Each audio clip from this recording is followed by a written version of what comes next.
En el marco del quinto aniversario de Meditative, les traemos hoy esta pequeña presentación del cine B al cine de culto, una introducción al slasher. Yo soy Natalie González y voy a estar a cargo de la presentación.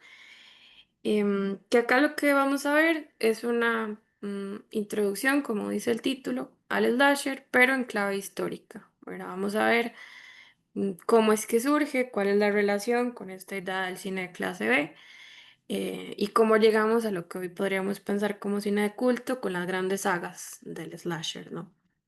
Entonces, bueno, ¿qué sería el cine de clase B? Es un fenómeno histórico, en realidad, al inicio, ¿verdad? Que tiene que ver con el monopolio de las grandes empresas cinematográficas de inicios del siglo XX em, en Estados Unidos, ¿verdad? Por supuesto. Y lo que sucede durante la crisis de los 30, ¿verdad? Recuerden que está el crack del 29, se viene abajo la bolsa y en general la economía pues entra en un estado de recesión profunda.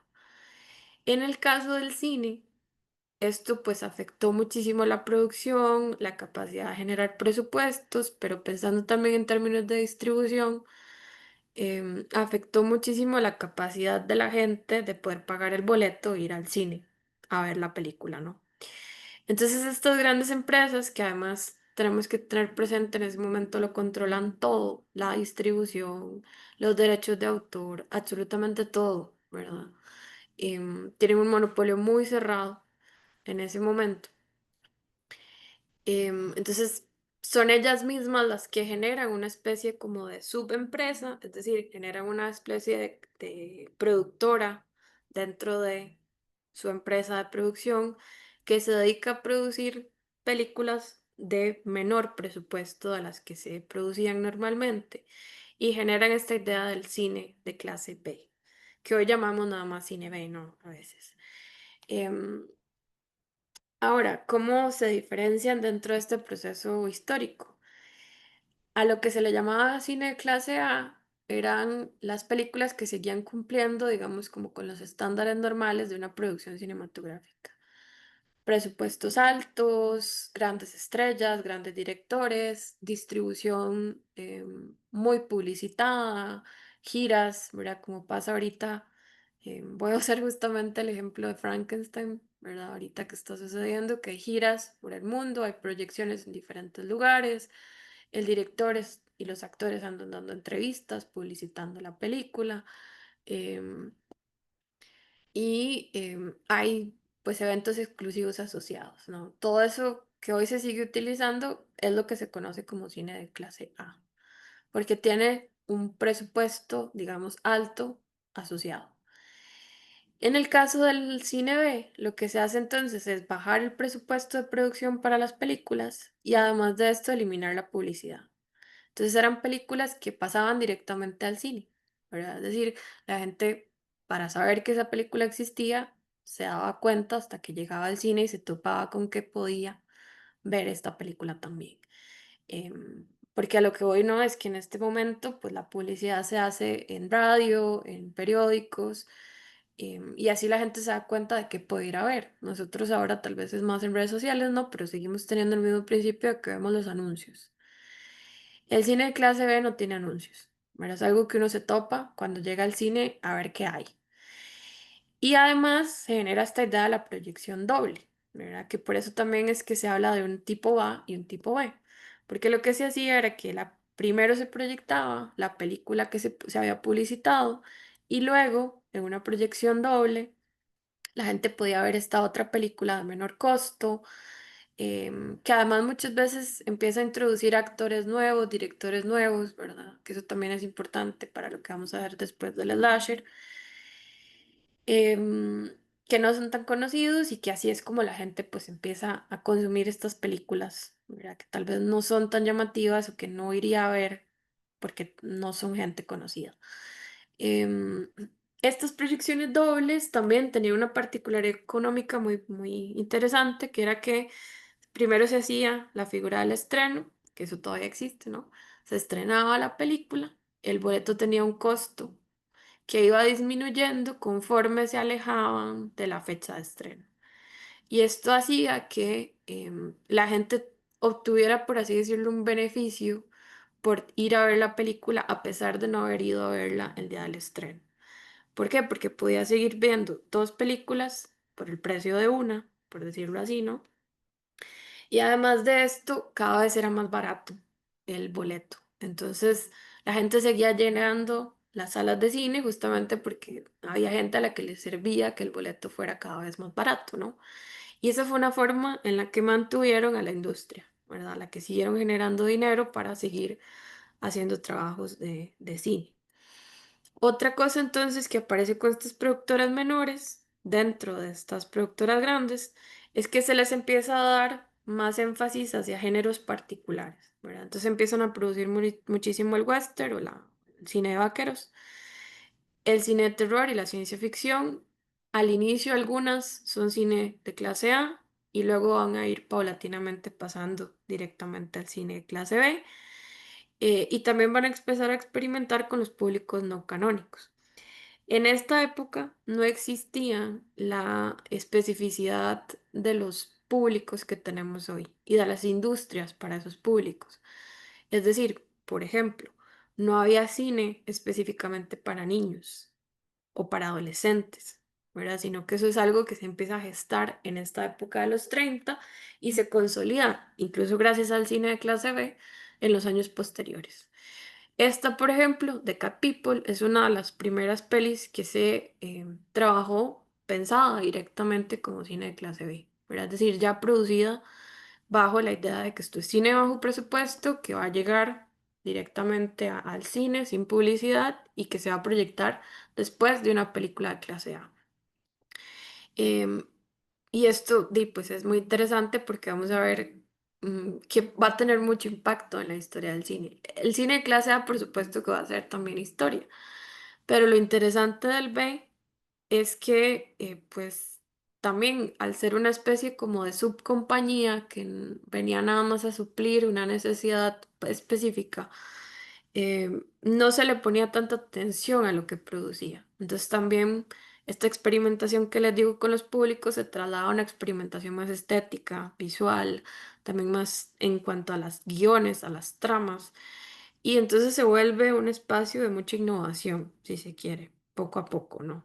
Que eso también es importante para The Slasher, lo vamos a ver después. Además, muchas de estas películas se pensaron a través de la serialidad, que es algo interesante porque ya existía en el mundo del cine, esta idea como de un cine serial, que se proyectaba incluso desde el cine, desde el periodo del cine mudo. Este cine serial es muy interesante porque ya en el cine mudo aparece, ¿no? Como les digo, y es heredero o es muy parecido a la figura del folletín de la literatura. El folletín de la literatura es algo que uno puede rastrear antes, pero acabo de usar el siglo XIX como el ejemplo más consolidado y de más fácil acceso para todos, inclusive, que era algo que se utilizaba mucho en esta época en la literatura. ¿A qué voy con eso? Es la publicación por entregas, ¿verdad? Que era muy común en la época. Muchas de las novelas, por ejemplo, de terror, del terror gótico, que hoy son clásicos además, se trabajaron a través de esta figura de la publicación por entregas, ¿verdad? Entonces, por ejemplo, Carmila o El fantasma de la ópera se fueron publicando por capítulos, ¿verdad? Los capítulos se publicaban uno por semana, a veces uno por mes, cosas de ese tipo, y la gente tenía acceso a esto en folletos que se imprimían junto con el periódico o directamente dentro de los periódicos, ¿verdad? Y tenían esta idea como de serialidad, es decir, están relacionados. Son cosas como que son la figura del episodio que nosotros entendemos hoy, o del capítulo. Incluso de ahí viene la idea del capítulo que utilizamos después en el mundo de la televisión y del cine. Viene del capítulo de la literatura, ¿no? De ahí lo sacan, pues. Entonces empieza a utilizar esa misma figura dentro del cine. Se hacían cosas que hoy pensaríamos como cortos, pero que tal vez al inicio del cine, pues son películas, porque por el tipo de producción, recuerden que por ejemplo una de las primeras pelis, que es Frankenstein, dura como 10 minutos. Y así, ¿no? Entonces al inicio, cuando el cine está empezando y todavía es este cine mudo, una película de 10 minutos era una película. Hoy llamaríamos que eso es un corto, en esa época es una peli. Y tenía esta idea de la serialidad, ¿verdad? Que luego eso va a pasar del cine, de estas entregas seriales, del cine a la televisión. Hoy nosotros lo usamos en el streaming. em, e incluso también, bueno, en las series dentro del streaming. Y va a aparecer después, digamos, en el cine, por ejemplo, de terror, con la figura de la saga, ¿verdad? Esta idea de múltiples películas em, que está desde el inicio del cine de terror, ¿verdad? Porque ya uno puede rastrearlo en las películas de los 30 de Drácula y Frankenstein, cómo van generando cinco, cuatro, un montón de películas asociadas.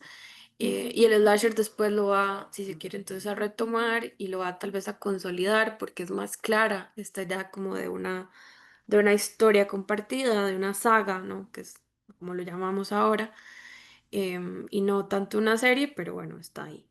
Esta es un ejemplo, nada más para que les quede ahí la información. Los vampiros, que es una serie cine mudo que luego se unió y se proyecta ya como una película entendida como en nuestros días, que es muy interesante y que trabaja como, tiene mucha estética que después el terror va a recuperar si se quiere y que incluso hoy se ha recuperado, se le han hecho series, se han hecho recuperaciones a través de la idea del cine arte también, ¿verdad? De esta idea de los vampiros.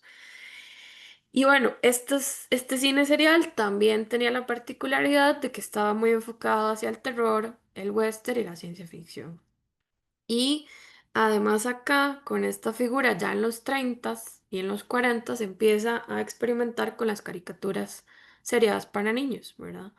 Que eso es lo que después nosotros vamos a consumir en la televisión, ¿no? Piensen en, no sé, Scooby-Doo o, ¿verdad? Alguna fábula que se les ocurra, donde todas tienen esta idea de seriadas, de cosas cortas que están vinculadas y que vemos un capítulo por semana. Todo eso pues está relacionado con el cine de clase B, pero también con la historia del cine en general, vinculado a la literatura. Nada más para dejarles la información completa, a esto se le suma una tercera tipología, bueno, tercera, cuarta tipología, que es la idea del cine C y del cine Z. Que esto tal vez ya no se utiliza tanto porque ya esta industria, digamos que desapareció, pero es esta idea del cine producido directamente para televisión, ¿verdad? Cine que no es cine B, porque tiene menor producción, menor presupuesto de producción, pero además de eso ni siquiera llega al cine, llega directo a la televisión o a la industria del VHS cuando existía en los 70s, 80s y 90s, ¿verdad? No pasa por el cine, sino que llega directo a... Y eso, bueno, en la televisión nacional todavía se utiliza mucho este tipo de películas, ¿verdad? En Canal 6, en Canal 7, por ejemplo, se siguen utilizando estas películas que son películas para televisión directamente, que no pasan al cine, que no tienen incluso a veces estrellas interesantes o actores muy conocidos. En su mayoría son siempre actores desconocidos y directores también desconocidos que pasan directamente a la televisión. En alguna medida, lugares como, digamos, empresas como Netflix, digamos, tienen una producción que podríamos pensar como cine C, es decir, películas que entran directo al streaming y que no pasan por cine, no pasan por nada. Pero como ahora todo llega al streaming, ¿verdad? Pues en realidad habría que ver un poco si esta tipología cómo se utilizaría. Vuelvo al ejemplo de Frankenstein que había mencionado antes, ¿no? Eventualmente Frankenstein, si bien pasó por cines, va a llegar a la plataforma de Netflix. Hoy, de hecho, llega a la plataforma de Netflix y ya está disponible en el streaming como estaría una de estas películas, ¿no? Entonces, actualmente las categorías pues podrían variar un poco porque vamos a ver que las películas podrían pasar de una clase a otra con mucha rapidez. Em, También está la del cine Z, que el cine Z es como la versión más pobre de la producción en el cine. Em, el presupuesto está aún menor que el de cine C. Y además de eso, tiene como deficiencias estéticas, ¿verdad? Tiene una mala edición, tiene una mala dirección de arte. O sea, son películas que realmente están muy mal hechas pero que se hacen todavía y circulan por ahí. En aquella época, en la época de los 50, 40, ¿verdad? Por ejemplo, estaba Ed Wood, que hoy es muy conocido porque Tim Burton le hizo una película, pero en realidad en la época era muy conocido por ser un director muy malo. Son todos estos directores que las películas se ven terribles, que tienen pésimas actuaciones, pésimas ediciones y que siguen por ahí. Eso todavía existe también, ¿verdad? Todavía hay mucho cine que se produce y pasa totalmente desapercibido por la mala producción que tiene, ¿no? Ese es el cine de clase Z, ¿verdad? Que aparece después. Em, yo quería también sumar, bueno, cómo funcionaba un poco el cine de terror. Que vean que al inicio el cine de terror no necesariamente era cine de clase B. Hoy casi que todo lo que se produce se piensa a veces como cine de clase B, porque sigue siendo un cine que no se le da mucho presupuesto, ¿verdad? Dependiendo de con quién se trabaje o de cuál sea el director, ¿verdad? Porque eso cambia también, ¿no? Dependiendo del director y el alcance que tenga, pues tal vez tiene más o menos presupuesto, pero la mayoría del cine de terror se sigue produciendo ahí. Lo que pasa es que al inicio no estaba relegado a esa categoría, eso pasa por esta crisis que les digo de los 30, ya en los 40, 50 y 60 ya está asumido, ¿verdad? Que el terror es cine B.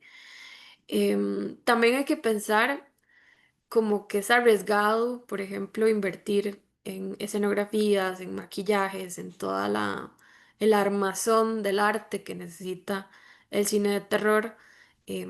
¿Verdad? Es peligroso invertir demasiado dinero y que la película no recupere. Entonces es algo que todavía se usa, ¿no? Em, Se le da muy bajo presupuesto porque entonces si sale bien, pues más bien que produzca y no que sea una pérdida, ¿no?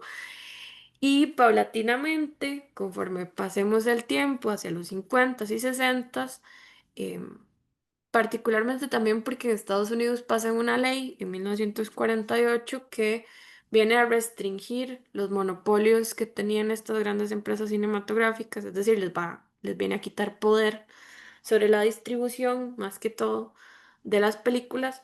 Y entonces estas casas productoras que funcionaban dentro de las casas grandes empiezan a desaparecer, ya no son tan necesarias y el cine B empieza a pasar a lo que nosotros lo relacionamos más hoy, que es la figura de una productora independiente. Sí conservan la idea de que son espacios que entonces dan mucho más escena a directores nuevos, a actores sin mucha experiencia. Incluso si uno revisa la historia del cine de terror, vamos a ver que muchos de los grandes, no sé, artistas súper conocidos hoy, de repente tienen al inicio de su carrera una película de terror de estas que se puede pensar como cine de clase B. Igual directores, ¿verdad? Directores que empezaron a trabajar con estas productoras de cine independiente, que podemos pensar que producen cine B y que luego pasan a las grandes casas de producción cuando ya tienen pues algo de recorrido establecido. Entonces, yo nada más iba a poner dos ejemplos, porque hay muchas más, ¿no? Pero dos ejemplos importantes dentro del mundo del cine de terror, de esta idea de las productoras independientes. Uno es Roger Corman, que va a fundar múltiples productoras, múltiples empresas, siempre con esta idea del cine B, em, que él es muy conocido justamente por una serie de películas que se piensan también como cine B, que están en relación a los cuentos de Edgar Allan Poe, ¿verdad? Que es como se le conoce como la serie de Poe de Corman, ¿no? Que además estaban protagonizadas todas casi por Vincent Price, que en esta época de los 60 y los 50 es uno de los personajes de terror, ¿no? De los maestros del terror, como se le llama. Y otra productora que también sirve de ejemplo para esta edad del cine B es la productora Hammer, que es inglesa, bueno, Corman también es inglés. Em, que además lo que pasa con Hammer es que en los 50 y 60 se empiezan a rehacer todas las películas de los clásicos de Universal, ¿verdad? Pero en la versión ya ahora sí mucho más de bajo presupuesto y versión digamos como inglesa, ¿no? Entonces hacen El horror de Drácula, La maldición de Frankenstein. Aquí aparecen, por ejemplo, Sir Christopher Lee en sus inicios como actor. esto es lo primero que hace trabajando con Hammer, ¿verdad? Por poner un ejemplo de alguien que después va a pasar al cine de clase A, ¿no? Él siempre estuvo muy relacionado con el cine clase B en el sentido del terror, era algo que siempre trabajó, pero él va a hacer el pasaje, ¿no? Al cine de clase A también, ese es el punto, ¿no? Como para que vean el asunto que les decía de los actores que al inicio no son tan conocidos y después ya sí. Ahora, el slasher aparece, digamos, propiamente ya como en películas que podemos catalogar como slashers en los 70. Vamos a ver que hay una, digamos, como un periodo previo que se piensa como antecedentes, películas que se piensan como antecedentes al slasher y que se consolida realmente y con ese nombre específicamente además en los 80. Se les empezó a llamar así porque todas tenían la misma tipología de asesino que mata cortando a sus víctimas. Y entonces el slasher viene la idea del slash, que es cortar, y incluso del sonido que hace el cuchillo, ¿no? Donde corta algo. De ahí viene un poco el nombre, pero ese nombre se le va a dar hasta los 80. Ahora, el slasher aparece totalmente inserto en esta idea del cine B, de bajo presupuesto, de productoras independientes, de directores desconocidos, de actores nuevos. Em, Todas tienen tramas muy similares. Ahora vamos a ver un poco como qué es lo que tienen en común, cuáles serían como las características. Pero tal vez sí lo interesante de entrada para ver los antecedentes y luego ya pasar directamente al slasher es que lo que empiezan a introducir es la idea de un terror en lo cotidiano. Que acá, a ver, lo interesante es pensar qué pasaba antes. Y por eso me devuelvo acá. Esto, lo que se hacía en el terror anteriormente tiene que ver con lo sobrenatural, con la literatura directamente, ¿verdad? Los clásicos de Poe. La historia también, bueno, son clásicos literarios como Frankenstein, Drácula, pero también tienen como condiciones de monstruo sobrenatural, de magia, de, ¿verdad? Cosas salidas de este mundo. En los 60 las películas van a empezar a jugar más bien con el terror dentro de lo humano y dentro de lo cotidiano. Por eso es que el asesino como tal, el asesino en serie, además, se vuelve tan importante. Además, la tipología de asesino en serie se crea durante los 70. Entonces, em, es como que se refuerza un poco el tema. Un poco no, se refuerza básicamente el tema con lo que está pasando, digamos, en términos criminalísticos en Estados Unidos, em, y con lo que empieza a ser el cine de terror que va a anteceder al slasher. Eso es básicamente lo que va a recuperar a grandes rasgos y es lo que vamos a ver.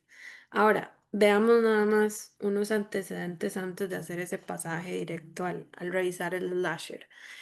Em, Uno de los más importantes está este del Giallo, que el Giallo, hay gente que lo piensa como el slasher italiano, pero en realidad no es precisamente slasher, es un género que aparece en la literatura y en el terror, en el cine, perdón, de terror del siglo XX en Italia, que combina cosas que sí, tal vez nos recuerdan al slasher, ¿verdad? Porque sí hay un énfasis en la violencia, en el asesinato y en todo eso, pero hay también un juego con el suspenso y con el cine negro, es decir, con el cine de detectives, y va a generar sus propias formas. Lo que pasa es que sí nos interesa como antecedente, porque ellos van a empezar a trabajar esto que les digo del terror em, cotidiano. En general yo hablaría más de un terror europeo como un influjo, ¿verdad? Porque vamos a ver que son los primeros en entrarle a esto del terror cotidiano. Hollywood lo va a saber un poquito más tarde y que es algo que en realidad uno puede rastrear de antes en el terror europeo, no solo en el cine de los 60 y los 50, sino inclusive en la idea, por ejemplo, del expresionismo alemán, que trabajaba muchísimo lo cotidiano, el insomnio, los sueños, todo esto que son parte de la vida humana, pero producen terror si se quiere, y que inclusive tiene también una peli que coincide con este proceso de la aparición del cine B en los 30, pero que está todavía sucediendo en cerca digamos, está en ese periodo en el que se va a dar mucho de la migración de directores alemanes hacia Estados Unidos, y eso cambia muchísimo el cine de terror en Estados Unidos, justamente, que es, por ejemplo, M, o El vampiro de Düsseldorf, que es una peli en particular de Fritz Lang, que ya introduce la idea del asesino en serie. Lo que pasa es que en esa peli de Fritz Lang no se ven muertes, no se ve nada, ¿verdad? No, nunca vemos al asesino hacer nada, pero queda implícito lo que hace. Entonces, ¿qué voy con esto? Que eso ya se venía trabajando en el cine de terror europeo y fue paulatinamente pasando a un cine que cada vez era más cercano a esta violencia, a este uso de la sangre, que ya hoy nosotros totalmente asumimos como dentro del slasher. Y también van a empezar a hacer esto, ¿no? Centrar las tramas en las muertes, en la violencia, en la muerte sangrienta y además cada vez más explícitas, ¿verdad? El cine va a perder poco a poco la censura que trae y cada vez va a ser más explícito hasta que lleguemos a lo que pasa hoy, que nosotros ya vemos cosas que son súper explícitas, que no tienen ningún tipo de censura, y que son muy violentas, ¿no? Las consumimos con demasiada facilidad, además. Entonces, bueno, un ejemplo para no irme tan atrás con el expresionismo alemán, aunque se los mencioné, pero un ejemplo más concreto, que son cosas que pasan en los 60, esta, que es una película francesa, que por ejemplo es un cirujano plástico que para remediarle el rostro destrozado a su hija, empieza a secuestrar mujeres y a robarles partes de la cara para armarle la cara a la hija. Eso en los 60, ¿verdad? Luego están estas que son ejemplos italianos, Torso y Ecología del Delito, que a veces se traduce también como Bahía de Sangre, que también ya juegan con la figura del asesino serial, ven además las portadas donde ya queda explícito que el arma que están usando es un arma punzocortante, ¿verdad? Ahora, esto, insisto, no se le considera slasher todavía porque no existe todavía la categoría dentro del cine. La crítica no ha generado eso y ellos están empezando a explorar. Además, vamos a ver que la crítica tiene la idea de que en el slasher hay una serie como de reglas a cumplir y empieza a jugar después incluso con esas reglas dentro de la producción del cine. ¿Verdad? Ahorita lo vamos a ver cuando lleguemos a Scream. Em, pero bueno, están aquí ya gestándose cosas que después van a ser fundamentales para el slasher, ese es el punto. Pepin Tom, ¿verdad? Que es también un asesino serial, pero que se supone que es un fotógrafo, cineasta que mata a las mujeres que fotografía. También es como la primera, cuando se revisa la historia del slasher, es una de las primeras que sale como antecedente. Y luego esto, que son producciones, digamos, todas estas son europeas, Peppington es británica, las otras son italianas, y luego ya la producción directamente en Hollywood, dentro de los 60 y 70 derivada de esto mismo que está pasando en Europa, que son cosas como esta, El psicópata o Homicida, que de nuevo son historias como de asesinatos, de terror en este sentido, y por supuesto la que queda como la más importante de todas, como antecedente primordial para el slasher, que es Psycho, ¿verdad? De Hitchcock. Hitchcock en general, pero Psycho en particular, por la figura del asesino, el cómo mata a su víctima, la utilización, incluso el tropo del baño como uno de los sitios del terror, todo eso, digamos, va a ser luego súper reutilizado. Por ejemplo, Scream, el nombre del novio de la chica esta que muere en psicosis. Luego lo utilizan para el nombre del asesino en Scream y así, digamos, muchas otras pelis del slasher han hecho referencias directas a Psycho como la más importante. Pero yo insistiría, ¿verdad? Que están estas otras cosas también pasando para que vean que Hitchcock no está tampoco trabajando como aislado, como fuera de su tiempo. Y además, pues habría que pensar que Hitchcock es un europeo, después radicado en Estados Unidos. Entonces, ¿verdad? Es como que tiene mucho que ver lo que está pasando allá y lo que va a llegar a Estados Unidos poco a poco. Ahora sí, el slasher entonces, cuando uno se lo rastrea más históricamente, después de haber visto esos antecedentes, para la mayoría aparece durante los 70 con películas como estas, ¿verdad?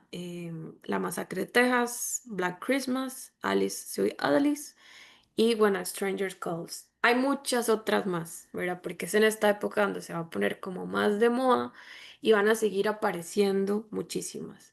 También acá algunas de estas van a generar sagas, ¿verdad? Van a generar secuelas, aunque no todas.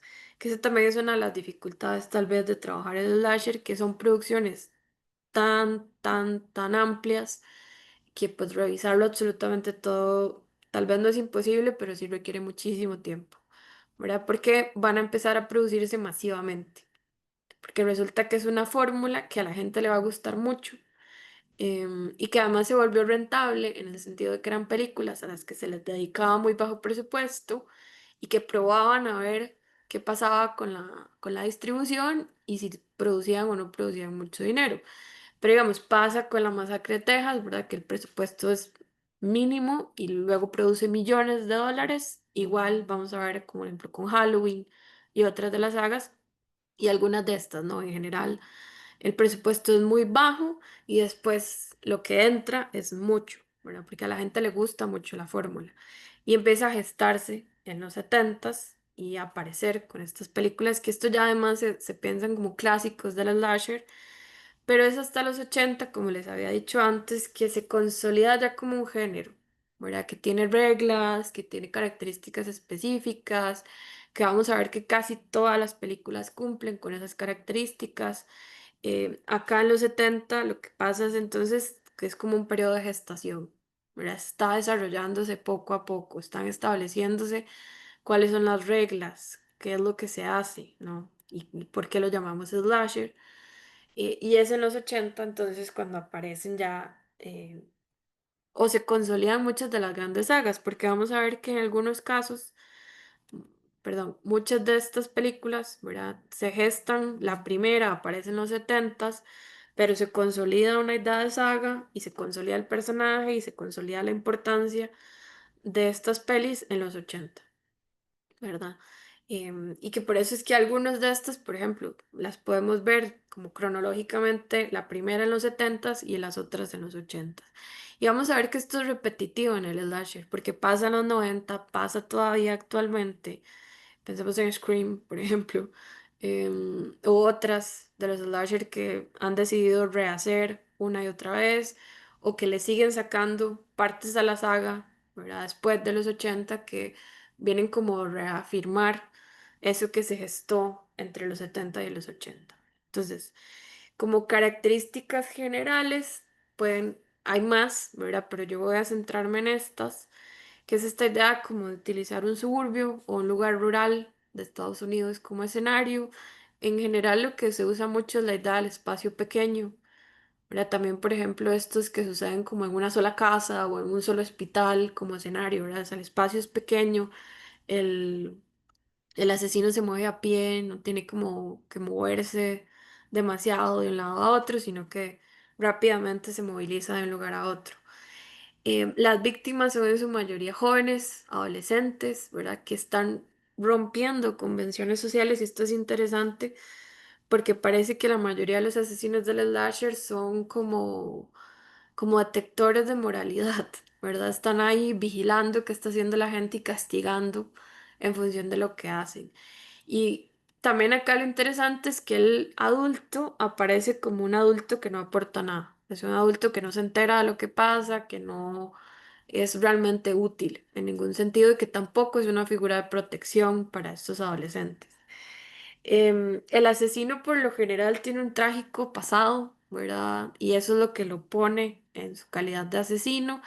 Vamos a ver que el slasher también va a jugar con lo sobrenatural en algún momento, ¿verdad? Como no necesariamente darle un pasado trágico, una psicología pesada al asesino, sino simplemente es un bicho maligno que existe desde siempre, ¿verdad? Eso también aparece por ahí. Sí, es una constante también que todos son como omnipresentes, están en todas partes, en todo lugar.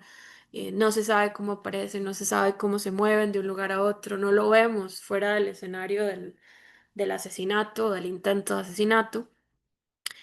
Y bueno, anda ahí matando a diestra y siniestra a todo mundo. La cuestión de las armas que cortan, que como les decía es el nombre con el que después se va a conocer al género particular eso sería un subgénero más bien, del terror, que en su mayoría son cuchillos, sierras, navajas, hachas. En general, el villano del slasher no utiliza armas de fuego. Y muchas veces cuando se utiliza el arma de fuego no sirve, ¿verdad? Estoy pensando, por ejemplo, en las últimas reinicios no es un reinicio, aunque sí, pero es una cosa rara, ¿no? Lo que hicieron con la última película de la Masacre de Texas, que juega con el vengar, continuar con lo que pasó en la primera, pero en el fondo también intentaron reinicio de la saga, que es que, por ejemplo, le disparan a Leatherface no sé cuántas veces y el tipo igual no se muere, ¿no? A eso voy con que las armas de fuego no funcionan. Lo que funciona es decapitarlo, es cortarlo. De repente el fuego, que siempre ha sido un simbolismo en el arte y en general de purificación, de una forma de lidiar con el mal, a veces funciona. No sé, pensemos en Freddy, por ejemplo. Em, pero en general estas son las armas y todas siempre utilizan armas de este tipo. Hablamos ya como de un realismo en las muertes que poco a poco va a derivar más bien en un cine que pensamos como gore, ¿verdad? Ahorita lo vemos como con el avance de las sagas, como cada vez va a haber más sangre, como al inicio es como que quieren mostrar cómo sería, por ejemplo, apuñalear a alguien realmente, pero luego lo van a ir exagerando, exagerando, exagerando hasta que sean estos baños de sangre em, que ya exceden porque, por ejemplo, no necesariamente tenemos tanta sangre en el cuerpo o no necesariamente va a ser ese splash de sangre cuando lo cortan a uno, pero bueno, van a ir poco a poco exagerándolo cada vez más hasta que lleguemos a la figura más bien del gore. Que el gore es esta cosa que ya juega con lo grotesco, que ya más bien quiere dar asco, jugando con igual con la sangre, con la carne, con lo asqueroso en general. Hay una ciclicidad muy potente en la mayoría de las sagas, en la mayoría de los slasher, ¿verdad? Que ahí es también donde se mete más lo sobrenatural. Esta idea de que el asesino nunca muere y siempre regresa, siempre encuentra la forma de regresar una y otra vez, una y otra vez. Pero también incluso la ciclicidad de lo que pasa, ¿verdad? Siempre mata de la misma forma. Vamos a ver que se repite la trama de una película a otra. Entonces hay una estructura, digamos, que se repite, que es segura dentro del slasher, que le permite a uno incluso predecir qué va a pasar, ¿no? Y hay una figura interesante que ya nosotras habíamos trabajado con Meditati. Estamos tratando de subirles el video porque eso fue una actividad ya un poquito vieja. La hicimos en algún momento para uno de los festivales de Histeria, que fue hablar de la Final Girl. Entonces vamos a tratar de compartirles también esa conferencia en particular. Pero bueno, una de las características justamente es la de que el protagonista o sobreviviente por general es una mujer.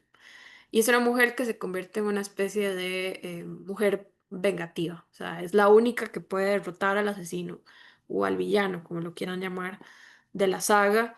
Y constantemente ya se están en este círculo de sobrevivir y escapar al asesino o al villano, ¿no? Y bueno, no solo lo va a usar el terror, también lo podemos encontrar en la ciencia ficción, la Final Girl, pero es muy característico del slasher, ¿verdad? Es como mucho más repetitivo acá. Entonces, las sagas comienzan desde los 70, pero es en los 80s y en los 90s cuando ya se está como más, ¿cómo explicarlo? Como más comprometidos con el generar secuelas. Entonces, estos son ejemplos de películas de los 80 que tal vez son sagas, pero no son sagas tan conocidas como las otras que vamos a presentar. Por esto es que les digo que hay una producción masiva de slasher. El género se va a saturar, de hecho, inclusive. Durante los 70, luego los 80 van a estar totalmente saturados y por eso es que vamos a ver que en los 90 cambia un poco la cosa y en el 2000 también. Entonces, por ejemplo, está Prom 9, que también tiene un montón de secuelas y ha habido como reinicios. En los 2000 se intentó hacer de nuevo. Silent Night, Deadly Night, que además otra cosa característica de los slasher es que juegan mucho con ciertos lugares específicos y con ciertas festividades específicas. Navidad, Halloween, My Bloody Valentine es en San Valentín. em, Hace poco apareció una Thanksgiving, ahorita la vemos, ¿verdad? Entonces, como en general jugar con esas fechas que son como socialmente importantes, que implican una celebración, un ritual, todo eso, juegan con introducir un asesino ahí. Además, en Navidad o en San Valentín, que además son festividades que no asociamos necesariamente al terror. O lugares, como les decía, como esta figura del campamento, que es esta idea del campamento de verano, que es una cosa muy gringa, pero que tiene todo que ver, por ejemplo, con Viernes 13 o con Sleepaway Camp y otros montones que hay, ¿verdad? De esta idea del campamento que se vuelve sangriento. Esto por mencionar unas que empiezan en los 80s, en este boom de la producción del slasher, que tienen reboots, ¿verdad? Que tienen reinicios y que tienen sagas, pero que tal vez no son tan conocidas como estas otras, ¿verdad? Que acá con la masacre de Texas hay una discusión, algunos teóricos no quieren poner a la primera, a la del 74, como slasher, porque al parecer piensan que no está todavía tan consolidado el género, pero en realidad, o sea, como que la piensan más como un antecedente y no como un slasher propiamente. Pero si uno piensa que después, en los 80, se van a sacar otro montón de películas, y en los 80, en los 90 y hasta la actualidad, y que Leatherface está ya totalmente asumido como uno de estos villanos de slasher, ¿verdad? Con poderes casi sobrenaturales, que utiliza una sierra, em, que no necesariamente sabemos mucho de él, al menos al inicio. Yo lo colocaría así como un slasher, definitivamente. Ahora, también es interesante ir viendo en estas sagas, porque lo vamos a ver en todas, cómo hay primero una entrada, una introducción del asesino que tiene que ver nada más con las muertes, incluso con la Final Girl, si es que aparece, de la masacre de Texas tiene una, Sally, por ejemplo. Pero también en algún momento las sagas van a intentar darles como más cuerpo, ¿no? Darles como más pasado a los asesinos, que uno entienda de dónde vienen, y ahí es donde viene esta idea del trágico pasado o del traumático pasado, ¿verdad? En los asesinos, que los explica en alguna medida. Entonces también vamos a ver que muchas veces son asesinos que son socialmente producidos, ¿verdad? Que pasa mucho también y que por eso tiene que ver todo con la cotidianidad, porque es esta idea de que tu vecino puede ser un asesino en serie y vos puedes no saberlo y puedes ser víctima de él, y puede ser algo tan cotidiano o tan fuera de lo em, como sobrenatural, ¿no? O sea, es decir, no tiene nada que ver con la magia, no tiene nada que ver con los monstruos sobrenaturales, sino que es un monstruo que tiene que ver todo con la convivencia humana y con la producción social y con el espacio político histórico en el que uno está, ¿no? Eso también es algo que van a jugar mucho después las sagas. Halloween, que se cree que además esto ya es se habla a veces como que este es el primer slasher, en el sentido de que es la que consolida el género como tal, ¿verdad? La que establece reglas, la que empieza a generar todas esas reglas, y que tiene también esta figura de la saga. También inicia en los 70, pero termina consolidándose en los 80, pero vamos a tener pelis en los 90 y en los 2000, incluso recientemente, ¿verdad? Y ha habido como reinicios, lo matan a Mike Myers, lo vuelven a revivir, le meten cosas sobrenaturales, se las quitan, ¿verdad? Siempre en ese juego, y la Final Girl por excelencia, ¿verdad? Que es Jamie Lee Curtis de Halloween, pues hasta la fecha ella tiene mucho que ver con la idea de cómo es una Final Girl, ¿verdad? Que además la Final Girl por lo general son chicas que no rompen con las dinámicas sociales, es decir, no se drogan, no son moralmente reprochables, que también es algo que tal vez omití antes, ¿verdad? Que mucha de esta transgresión moral tiene que ver con el utilizar drogas o con la sexualidad, ¿verdad? Como ser muy activo sexualmente, todo eso es reprochable y el asesino lo persigue, ¿no? Y la Final Girl como que no entra ahí. No necesariamente la ven asociada al sexo, no necesariamente se droga, no sale, es como que es la más sana del grupo, es la que se convierte en la sobreviviente. Y eso es algo que ya está en Halloween, y que después vamos a ver como mucho mejor retratado en Scream. Y que además es que Mike Myers pues genera toda una forma como del villano, ¿verdad? Porque de él no sabemos absolutamente nada. Ni siquiera se le ven bien los ojos, ¿verdad? Que es incluso el juego con la máscara. Y que aquí Carpenter pues tiene toda la idea de cómo generar una, una figura de villano y a él le copian después muchísimo, o es la base más bien Halloween para muchos de los slashers que vienen después. Pesadilla en la calle del miedo de Wes Craven, que además Wes va a dar varios sagas de slasher porque es también el creador de Scream. Y que con Freddy pasa muy parecido, ¿verdad? Primero tiene así una historia como de que es un personaje reprochable, es un pedófilo que muere a manos de los papás de la comunidad, ¿verdad? Lo queman vivo y regresa para cobrar venganza. Entonces ahí está el contenido trágico, pero Wes Craven introduce, digamos, o renueva el ciclo del slasher que ya estaba llegando como a un culmen en la época de los 80 porque introduce toda la cuestión del sueño y una dimensión más psicológica que no se había explorado al inicio en el slasher, ¿verdad? Porque se habían quedado mucho en la figura del asesino en serie, del que no sabemos sus motivaciones, del que no sabemos cómo funciona su mente, su psique, no sabemos gran cosa. Aquí con Freddy más bien es meterse de lleno a ver eso.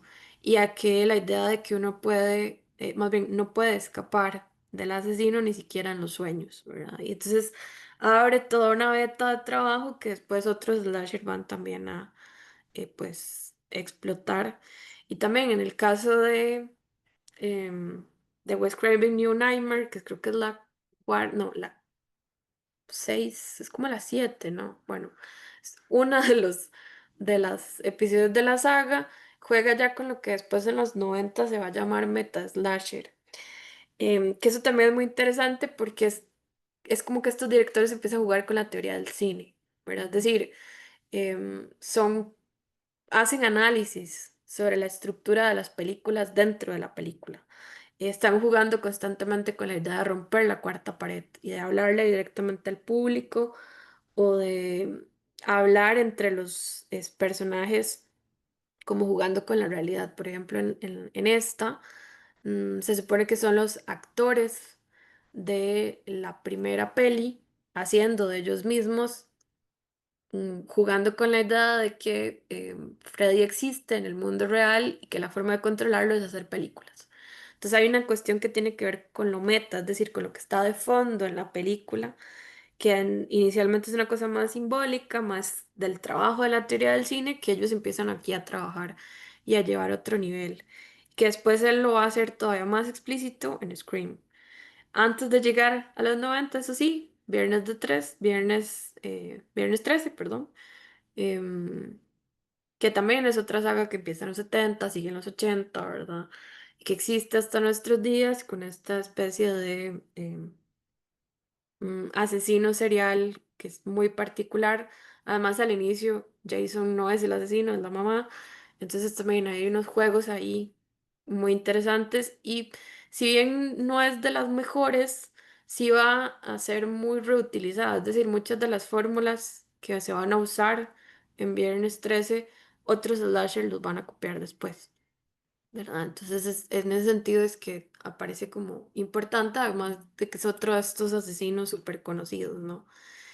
Em, Chucky, que también empieza en los 80s y deriva hacia los 90s, que aquí también es jugar con lo sobrenatural, esta idea de que el asesino pasa su alma a la figura del muñeco y que por eso el muñeco es un asesino. Em, Juega mucho también con otra forma de tratar de hacer slasher. Hellraiser, que a ver, depende del teórico con el que trabajen, tal vez no lo van a poner propiamente como un slasher, algunos sí lo ponen como slasher, entonces hay un debate si se quiere, y vamos a ver que esto también va a empezar a pasar mucho.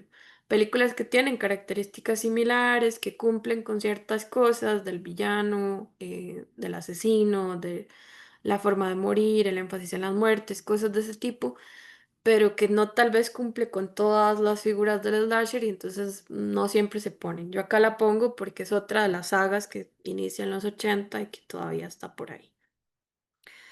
Ahora, ya en los 90 tenemos lo que les decía del meta slasher, que es esta idea como de la película jugando con el ser consciente de que es una película, o con la historia del cine, que es lo que pasa con Scream, ¿verdad? Cuando llaman por primera vez a Drew Barrymore, que es la primera en morir, ¿no? Recuerden que mucho de lo que pasa es que le hace preguntas sobre la historia del slasher. ¿Cuál es la primera película de slasher? ¿Cuáles son sus favoritas? ¿Cuál es aquí? Le empieza a preguntar y ella lo que hace es hablar de todas estas sagas que hemos estado viendo. Y entonces hay mucha conciencia de eso y aquí también aparecen como esos guiños a psicosis, por ejemplo, el asesino, como les decía, se llama, tiene el apellido de el novio de la chica de psicosis que muere, que además es la mamá de Jamie Lee Curtis, ¿verdad? Entonces está todo esto por ahí. Acá también es ella, la actriz principal, ¿verdad? Es una tal vez de las mejores Final Girls que se han construido en las sagas y que aparece casi que en todas, ¿verdad? Creo que solo hay una donde ya del todo no aparece, pero aparece ahí como en espíritu, por decirlo así. Y juegan muchísimo entonces con esto de la conciencia de la película y de que entonces aparecen libros y aparecen películas dentro de la película. Y por eso es que es meta slasher, porque está jugando con esas cosas que exceden a la película, pero que tienen que ver con la película y que en parte son discusiones que como de teoría del cine, ¿no? A eso es lo que me refiero. Y es constante. Incluso la última peli mm, explica a uno cómo funcionan esta idea del metal slasher y el pasaje hacia el slasher que sucede en los 90. Ya jugando con esta idea de que no son propiamente secuelas de las sagas, sino que son como reinicios que sirven al mismo tiempo como de secuela, que eso es lo que va a empezar a pasar en los 90. Pero bueno, en general Scream es como la mejor trabajada de los slashers de los 90. Hay cosas tal vez no tan interesantes, pero que son parte de este intento como de revivir el género y de trabajar otras formas en particular, que es por ejemplo Leyenda Urbana, que tiene tres en particular, también como dentro del género del slasher, Sé lo que hicieron el verano pasado, otras tres. Que de nuevo es tratar como de cambiar un poco cómo se dan las tramas, de romper ciertas normas que había establecido el slasher anteriormente, aunque en su mayoría se sostienen cosas, ¿no? Siempre los adolescentes, siempre la censura moral, siempre eso por ahí, ¿verdad? Un montón de cosas. Lo que empiezan es tal vez a cambiar con el cómo mueren y por qué mueren, em, y a jugar con esto de la película dentro de la película, de la conciencia de la película dentro de la película. Estas son otras sagas de los 90 no tan conocidas, pero que también generan debates si son slasher o no. Cherry Falls, que no es una saga, pero es una de estas pelis de slasher, pero ya ahora sí, sagas de Candyman, ¿verdad? Que está así. Leprechaun, que esto además juega mucho ya con el rollo sobrenatural. Aquí a veces también uno podría incluir cosas como tiburón, que tienen que ver como con animales asesinos, que lo dejé por fuera porque ya yo sí siento que eso tiene que ver como con otra categoría de películas de terror. O por ejemplo Destino Final, que siempre ha estado como pregunta porque tiene muchas características compartidas con el slasher, pero no hay un asesino propiamente. Y eso es complicado. El asesino es el destino, por decirlo así, es como una especie de espíritu. Entonces ahí es donde hay como discusiones de si entra o no en el slasher, pero la incluyo como una de estas sagas que se generan en los 90, que tiene muchas cosas cercanas o parecidas al slasher. Y ahora sí, lo que se conoce como neo-slasher o el slasher contemporáneo, que son cosas que de nuevo como que son difíciles de catalogar en algunos casos, pero que de repente tienen muchas cosas en común con el slasher. Entonces, a veces se considera un slasher y además tiene todas las características de la saga. Sí es mucho más gore, ¿verdad? Cine muy fuerte en algún sentido, muy de body horror también. Pero que como también tiene esta figura como de un asesino, del payasito, ¿no? Que es el que pone a la gente a tratar de salir de donde los encierra, pues hay un juego ahí que recuerda al slasher. Y es un poco lo que se dice actualmente, ¿no? Como que hay un inicio de retomar em, elementos que son básicos de la estructura del slasher, del juego también con esto de la conciencia del cine dentro del cine, y de los elementos del slasher analizados dentro del mismo slasher, em, para generar cosas nuevas y como rehacer cosas, pero al mismo tiempo jugar con lo que ya existe, ¿no? Aparecen sagas nuevas como The Hatchet, ¿verdad? Que esta es una que aparece en los 2000, ya tiene creo que una más peli inclusive, que es volver al terror rural, ¿verdad? Porque esto es en un pantano de Luisiana, y cosas de ese tipo, pero en lo demás cumple un montón de cosas del slasher, entonces esta es una, digamos que sale en los 2000. Esto que sí es más claro en el juego con el meta slasher, con la herencia de los 90, con tratar de hacer algo que cumpla con las reglas de la slasher, pero que no sea completamente igual, que tiene, me parece, tal vez una calidad más pop, porque muchas de estas han pasado directamente a Netflix o a otras plataformas, ¿verdad? Que está, por ejemplo, Freaky o Totally Killer, que ya son mezclas, además con otro tipo de sagas o con otro tipo de películas, cosas de ciencia ficción, viajes en el tiempo, cambios de cuerpo, cosas como más raras, ¿no? Por ejemplo, esta, Happy Death Day, tiene que ver más bien con un bucle. ¿Verdad? Ella queda atrapada como en un bucle donde cada vez que muere se le reinicia el día y tiene que tratar de salir de ese bucle en el que está, pero todo lo demás es muy cercano a la figura del slasher. Lo que pasa es que, bueno, estos son ya cosas que están totalmente pensadas con el, bueno, vamos a tratar de cumplir la estructura del slasher, ¿no? Y lo ponen acá. Tienen la Final Girl, tienen todos los elementos como clásicos del slasher, pero intentan pues introducirlos de una forma tal vez un poco diferente. The Babysitter, que también es una producción de Netflix. Netflix está muy metido ahorita con el slasher. Que esto es otro tema que ya es una cosa que está en el terror, que uno puede buscar películas de los 70s, 80s, 90s, pero que acá también está leído a través del slasher como tal. Ya aquí, por ejemplo, incorporando a Jenna Ortega, que es además ya una Scream Queen, que es como se le llama a muchas de las actrices que tienen que ver con el slasher. Em, esta, em, ¿Cómo se llama? Que es como una antología de capítulos de diferentes referencias al slasher que no son películas, sino más bien capítulos, historias aisladas, pero que tienen todo que ver con esto.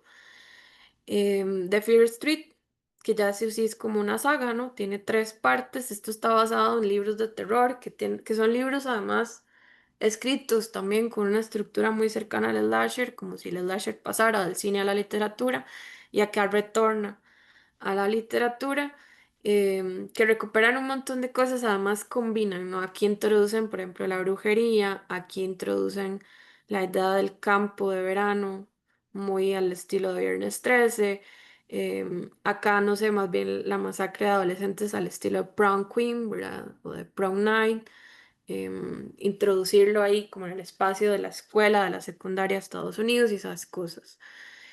También hay una deriva hacia esto que se llama como infancias retorcidas o infancias, no sé, extrañas, porque es retomar cuentos o personajes de la infancia y volverlos slasher. Estas cosas no son tan taquilleras, pero bueno, andan por ahí y se producen masivamente, ¿verdad? La de Winnie the Pooh, la de Peter Pan, Popeye y otro montón más. Em, Estas son otras, ¿verdad? Como, por ejemplo, Thanksgiving, que está otra vez jugando con la edad de una fecha en particular, ¿verdad? Que además ya están en producción de una segunda, Playing with the Dolls, y esta, In a Building Nature, que esta es también como mucho más interesante porque rompe con lo más típico del slasher, pero de la misma manera sigue siendo algo que se puede catalogar como un slasher. Eh, Terrifier, ¿verdad? Que es tal vez una de las más conocidas ahorita junto con la saga de X y Pearl, que se me olvidó poner las imágenes, perdón. Pero todas estas slasher también protagonizados por Mia Goth, que esos de Mia Goth y estos de Terrifier son tal vez los más relevantes ahorita, lo último que se está haciendo en el slasher contemporáneo y que están tal vez pues rompiendo un poco con la estructura clásica, o en el caso de Terrifier introduciendo a un monstruo nuevo, un asesino nuevo que es Art. em, y además ya están llevándolo más a lo gore, ¿verdad? Que es lo que pasa con Pearl y con lo que pasa con, por ejemplo, y que lo que pasa con Terrifier, que además en el caso de Pearl juega muchísimo otra vez con el terror rural en Estados Unidos, ¿verdad? Y con esta idea como de insertarla en diferentes momentos de la historia y contar la historia como al revés, que es algo que también ha estado como haciéndose mucho, es decir, nos cuentan el final, luego nos cuentan el principio, luego nos cuentan el medio de la historia, y después uno tiene que armarlo todo. Que eso es un poco como lo que están haciendo, ¿no? Entonces utilizan las fórmulas clásicas del slasher, cumplen con cosas clásicas, pero al mismo tiempo están intentando refrescar la manera en la que se cuenta la historia, refrescar la manera en la que aparece el asesino, rehacer en alguna medida la Final Girl, aunque sigue siendo una Girl, perdón, que es la única capaz de vencer al villano y esto, ¿no? Y en alguna medida eso es un poco lo que está pasando en el slasher en general. Nosotros queremos hacer algo después, tal vez más bien un curso, un taller, ¿verdad? Para ver esto como con más calma, poder ver las películas, analizarlas de más fondo. Pero para efectos de esta actividad lo que queríamos era como pues darles una pincelada de eso que queremos trabajar para que puedan verlo, también esperando que esto les sirva para acercarse al slasher si no sabían esta conexión con el cine B.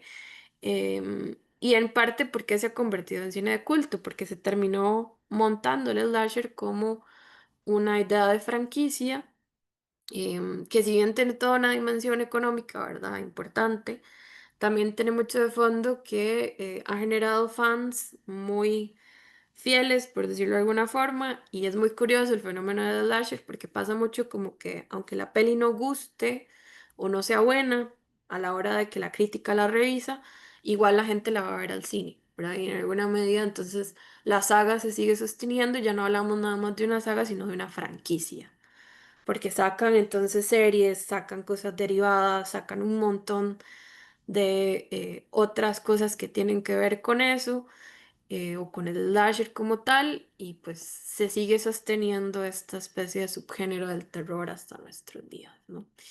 Y bueno, eso era lo que yo les traía para este día. Como les digo, esperamos abrir un curso, un taller sobre esto, y por si les interesa, pues pueden estar pendientes de lo que vamos a seguir haciendo. Y bueno, acá les quedan nuestros contactos y esperamos que hayan pues disfrutado de la presentación.